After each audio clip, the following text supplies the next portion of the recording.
Now, I want to address the topic of sexual morality.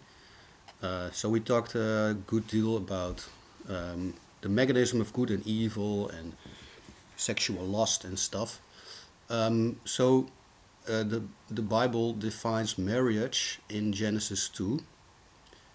Um, that is why a man leaves his father and mother and is united to his wife, and they become one flesh. Now, I've already addressed the one flesh aspect, but this sentence, this definition comes back in the New Testament. So it's not that it's only in the Old Testament, it's throughout the whole Bible.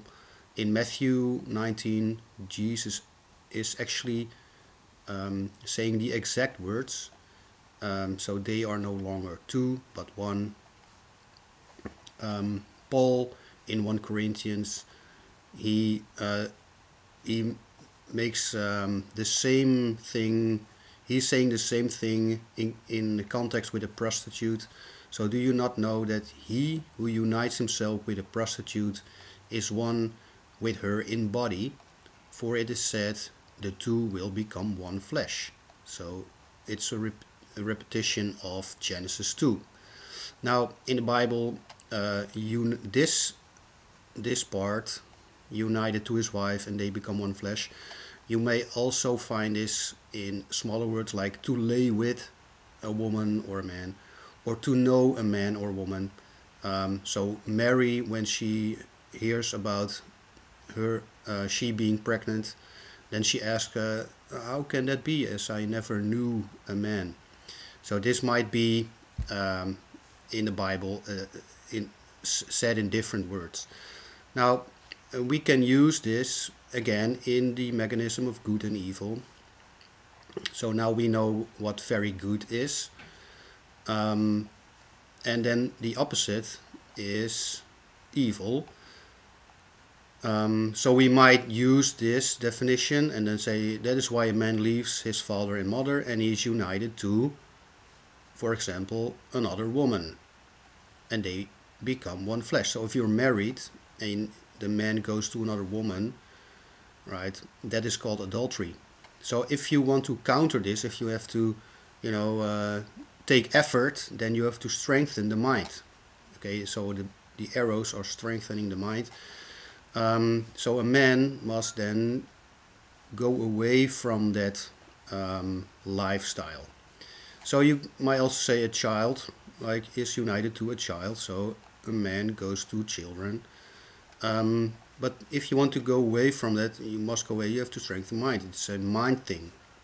You might go to an animal, and is united to an animal, that's bestiality, or another man.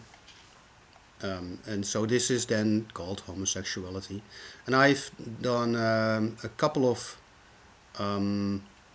roads that a man or a boy or a young man might walk towards the good, or not maybe. So for example, what you may find on the internet, or maybe you have experienced it yourself. So during puberty, many people doubt their orientation during puberty, but this will go away on its own. So you might think that you are an homosexual, but eventually your thoughts are turning away from that, and you are or becoming again or are a heterosexual. It might also be that during your child life you are sexual abused. So then you think later on that you're an homosexual, but you should find counseling of some sort and then you move back towards heterosexuality. Or you might be from birth a homosexual, and that will not go away, and I will make a separate video about this part. It's a little bit too long. But this is sexual immorality. So this is sexual morality, and then these are sexual immoralities.